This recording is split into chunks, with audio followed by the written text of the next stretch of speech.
एक अच्छी बात सना मकबूल की पता है क्या है कि अगर वो सेल्फिश है तो वो कहती है। कितने लोगों में दम है, वो कहती है हाँ मैं सेल्फिश हूँ, यहाँ मैं दोस्त बनाने नहीं आई हूँ, अगर मुझे अपनी दोस्ती को उलंघ कर जाना भी पड़े ट्रॉफी के लिए मैं जाऊंगी। She said it, so it's okay, at least she is a real person. और मैं फेक लड़की नहीं हूँ। अगर मुझे मैं चाहती तो मैं फेक स्माइल देके जा सकती थी, लेकिन मैं रूड नहीं थी, मैं हर्ट थी। आई वाज लाइक अभी मुझे बात नहीं करनी, आई नीडेड माई टाइम। इतने सारे हिंदी के भी लफ्ज है जो हम रोजमर्रा की जिंदगी में हिंदी लैंग्वेज में बात करते हैं, बट कितने से हिंदी के शुद्ध हिंदी के लफ्ज होंगे जिसका हमें इल्म नहीं होगा। नमस्कार, मैं हूं मोनिका। आप देख रहे हैं इंडियन एक्सप्रेस जनसत्ता और आज हमारे साथ है Bigg Boss evicted contestant Sana. Sana, journey कैसी रही आपकी? बहुत आला दर्जे की मजा आया। It has been a roller coaster ride, but I think I become a better person after coming out of the house, more wiser. या घर में अगर बात करो तो जिस तरीके से आप उर्दू बात करते हो, काफी इसका मजाक बना गया है। उसके बाद काफी आला आला को भी अरमान ने भी काफी हाईलाइट किया। हाँ, क्या कुछ कहना है आपको? ठीक है, अगर मेरी उर्दू के बारे में बात करें, मेरे बारे में बात करें, तो मेरा मन है बात भी उनकी होती है जिनमें कोई बात होती है, तो प्लीज बात करें ना। आप ही ने मेरे आला को फेमस किया और मेरे उर्दू लहजे को। I like it. Right. And weekend की बात करो तो अनिल कपूर ने इसका काफी मजाक बनाया था। उन्होंने उर्दू टेस्ट किया था आपके साथ, तो जहां पर उसके बाद से घर वाले यही कहने लगे कि आप जो है फेक एक्सेंट मारते हो, उर्दू जो है ये फेक फेक करते हो, आती नहीं है आपको। मैं यही बोलूंगी कि इतने सारे हिंदी के भी लफ्ज है जो हम रोजमर्रा की जिंदगी में हिंदी लैंग्वेज में बात करते हैं, बट कितने से हिंदी के शुद्ध हिंदी के लफ्ज होंगे जिसका हमें इल्म नहीं होगा, बिकॉज वो उतने हाई लेवल के थे। तो आई एम श्योर कि उनका मकसद भी ये था हाई लेवल के वर्ड्स यूज करने का, सो दैट मैं थोड़ा सा फल जाऊं। जो काफी मुश्किलात थे यार, खालिस मतलब खालिस से भी खालिस उर्दू थी, तो 5 में से मैंने बस एक का सही जवाब दे पाई, बट आई थिंक वो फन वे में था, तो मुझे बुरा नहीं लगता है। और आई एम श्योर कि मैं वो सारे अल्फाज का इस्तेमाल करूंगी अपनी अगली शायरी में। बट एक चीज है कि उर्दू कोई फेक नहीं कर सकता, क्योंकि फेक करने के लिए आपको उर्दू भी आनी चाहिए। मैं इतने अरसे से जो उर्दू बोल रही हूँ, जो मेरा लहजा है, तलफ़ुज़ है, आपको उससे अंदाजा हो जाएगा कि मैं कितनी खालिस उर्दू बोल पाती हूँ। एक होता है सिर्फ उर्दू लफ्ज का इस्तेमाल करना, एक होता है वो लहजे और वो तलफ़ुज़ में बोलना, तो वो मेरा दिखता है। ओके। घर के अगर अंदर बात करो तो सना मकबूल के साथ काफी जो है बैर दिखा। बात कर बनते बनते कई बार बिगड़ी, कई बार बनी, लेकिन फिर भी वो नहीं बन पाई। क्या कुछ कहना है आपको?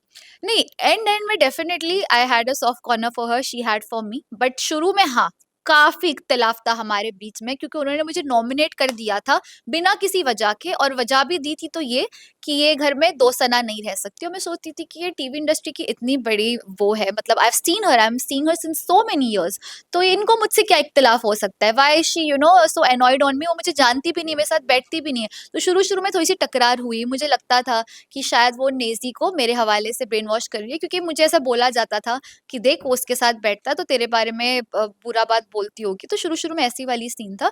लेकिन फिर जैसे-जैसे वक़्त बीतता गया और एंड एंड की तरफ ऐसा हुआ कि सना मकबूल ने मुझे एक दफ़े बोला था कि बहन, ये जो तुम्हारे पास अभी आए हैं पहले मेरे पास थे, ये तुमको दूध में से मक्खी की तरह निकाल कर फेंक देंगे। उनका वो जुमला था और वो एक्चुअली उन्होंने काफ़ी सच बोला था और परखा था। तो उस जुमले से हमारा बॉन्ड हुआ, क्योंकि जो उन्होंने बोला एग्ज़ैक्टली मेरे साथ यही किया गया। सो फिर या I mean I had a जाने के टाइम पे I genuinely felt that she is. एक अच्छी बात सना मकबूल की पता है क्या है कि अगर वो सेल्फिश है तो वो कहती है। कितने लोगों में दम है, वो कहती है हाँ मैं सेल्फिश हूँ, यहाँ मैं दोस्त बनाने नहीं आई हूँ, अगर मुझे अपनी दोस्ती को उलंघ कर जाना भी पड़े ट्रॉफी के लिए मैं जाऊंगी। She said it, so it's okay, at least she is a real person. So I appreciate her for that कि एटलीस्ट शी उसमें ये कबूल करने की ताकत है कि हाँ मैं सेल्फिश हूँ, तो मुझे वो चीज के लिए मैं उनकी इज्जत करती हूँ। तो एंड में it was good with her and me, but start में it was just not good. जैसे कि आपने अभी कहा कि उस तरफ के कुछ ऐसे लोग थे जिन्होंने आपको दूध में से मक्खी के जैसे निकाल के फेंक दिया। कौन थे वो लोग? क्योंकि उसमें ही आपका दोस्त भी थे शायद। अरमान जी थे वो। शुरू में अरमान जी कहते थे कि तुम बहुत फेक हो, तुम ये हो वो हो। 1 हफ्ता या डेढ़ हफ्ता तकरीबन गुजरने के बाद, मुख्तसर सा कुछ वक्त बीता, उसके बाद उन्होंने मुझसे कहा कि पता है क्या, आप बहुत जेन्युइन हो यार, आप तो हो ही, मतलब चलती फिरती हीरोइन सा, मतलब आप हो ऐसी, आपके अंदर वो नजाकत है, तो हम आपको गलत ले रहे थे, उसके लिए सॉरी। उन्होंने इस बात का एतराफ किया, he confessed this to me. I was like okay, it's all good between him and me. लेकिन फिर जैसे ही कृतिका जी की दूरी हो गई सना मकबूल एंड ग्रुप से, तब वो मेरे पास आई, and that time Sana was like कि मेरे साथ भी उन्होंने ये किया। और जब वो मेरे पास आई, आई वाज लाइक चलो ठीक है, इनके बीच में इख्तिलाफ हुआ रहेगा, बट एंड में उन्होंने क्या किया मेरे साथ भी, तो अरमान जी ने ये किया, जब वो हेड ऑफ द हाउस बने, उन्होंने मुझे बकायदा नॉमिनेट कर दिया। क्यों? क्योंकि मैं नेजी के लिए खड़ी थी, उसको हेड ऑफ द हाउस बनाने के लिए। तो ये मेरे साथ उन्होंने गलत किया, क्योंकि मैंने अपनी दोस्ती निभाई, दोस्ती के लिए स्टैंड लिया, तो उन्होंने फिर शुरू कर दिया मेरे अगेंस्ट बोलना, नॉमिनेट करना, मेरे अगेंस्ट बोलना, मुझे बॉडी शेम करना, ये सारी चीज़ें शुरू हो गई। सना, एक तरफ हमने देखा था कि आपका स्टार्ट में नेज़ी के साथ काफ़ी अच्छा बॉन्ड था। लोगों को कहीं न कहीं ऐसा लग रहा था कि माइट बी एक लव एंगल, एक कनेक्शन दिखे। लेकिन एक बार के बाद जब नेज़ी का जो है कहीं न कहीं सना मकबूल के साथ ज़्यादा दोस्ती गहरी हो गई, तो उसके बाद ये लगा कि फिर आप जो है साई के साथ वो कनेक्शन बिल्डअप करने का सोच रहे थे। इसके बारे में क्या कहना है? नहीं, ये दोनों जुमले से मैं इत्तेफ़ाक नहीं रखती। द रीज़न बीइंग मैंने हमेशा दोनों को दोस्ती की नज़र से देखा। साई मेरा पहला मेल बेस्ट फ्रेंड था और नेज़ी के साथ I connected on rap. In fact उल्टा बोल रहे हैं आप। शुरू में मेरा और नेज़ी का कनेक्शन सिर्फ़ रैप तक महदूद था। It was more of rap and मैं शायरी बोलती थी, राइम स्किल्स हमारी, वो मुझे बताते। लेकिन एंड की तरफ नेज़ी का मेरा इमोशनल कनेक्शन बैठा। शुरू में in fact we were just connected on creativity, but end में it was more emotional with me and नेज़ी। तो आई थिंक कि ये कनेक्शन के हवाले से तो बिल्कुल नहीं था, बट ये बहुत प्योर दोस्ती थी और विद टाइम ऑर्गेनिकली बिल्ड होते गई। Started from professional and then it went on to being personal. तो अगर नेज़ी और साई में से एक को चूज़ करना होता तो आप किसको चूज़ करते? दोनों मेरे लिए बहुत इंपॉर्टेंट है। यकीन माने मैं बहुत ईमानदारी के साथ बोल रही हूँ। ये शायद आपको डिप्लोमैटिक लगेगा लेकिन मैं ऐसे ही हूँ यार। मैं दोस्ती निभाती हूँ तो मेरे सारे दोस्त इक्वल रहते हैं, मैं उनको वहीं पर देखती हूँ।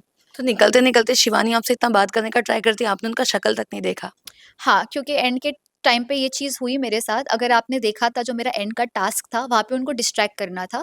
मुझे डिस्ट्रैक्ट करते उससे कोई प्रॉब्लम नहीं था। अरमान जी तो पर्सनल कमेंट्स पास कर ही रहे थे, उनसे तो मुझे और कोई तवक्को है भी नहीं, जबकि उन्होंने वो हद के बाहर चले गए।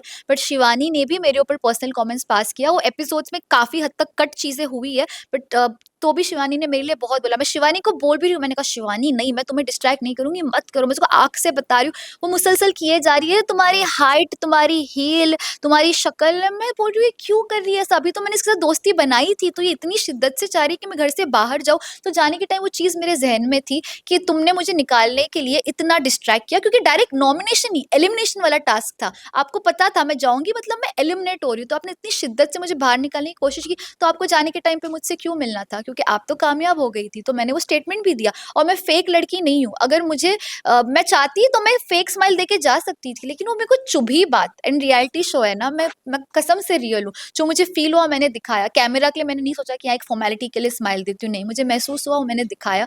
मैं हर्ट थी, मैं रूड नहीं थी, मैं हर्ट थी। आई वाज़ लाइक अभी मुझे बात नहीं करनी। I needed my time. Okay, आपके हिसाब से टॉप 3 कंटेस्टेंट कौन है? Top 3 um, Vishal Pandey, Ranveer ji, I want Sai to be there और सना मकबूल भी हो सकते हैं। विनर क्वालिटी कौन डिज़र्व करता है? विनर क्वालिटी साई को ही बोलूँगी। उनमें वो है बात। दोस्त है, शायद थोड़ी-सी बायस हो रही हूँ, मेबी। बट हाँ, साई या नेज़ी में से कोई भी जीत जाए, I will be happy. Lastly क्या कुछ मैसेज देना चाहते हो अपने फैन्स एंड व्यूअर्स को? बहुत मोहब्बत दी है यार आपने मुझे। मैं डीएम पढ़-पढ़ के मतलब इतनी इमोशनल हो गई, मुझे नहीं पता था कि मेरे बाहर निकलने से मैं ऐसे-ऐसे डीएम्स पढ़ रही हूँ कि अब हमने बिग बॉस देखना बंद कर दिया, आला अवॉर्ड मिस कर रहे हैं, अब देखने में मज़ा नहीं आया। वैसे कितना इम्पैक्ट मैंने छोड़ा, तो मैं तो बहुत खुश हूँ आप लोगों से। और आई होप कि आप लोगों को मेरी जर्नी पसंद आई हो। आगे प्लीज़ दुआ में याद रखिएगा और इतना ही बोलना चाहूँगी। बाकी सना सुल्तान बोलते नज़ाकत तो खून में। Okay bye. Thank you so much Sana. Thank you, God thank bless you. You.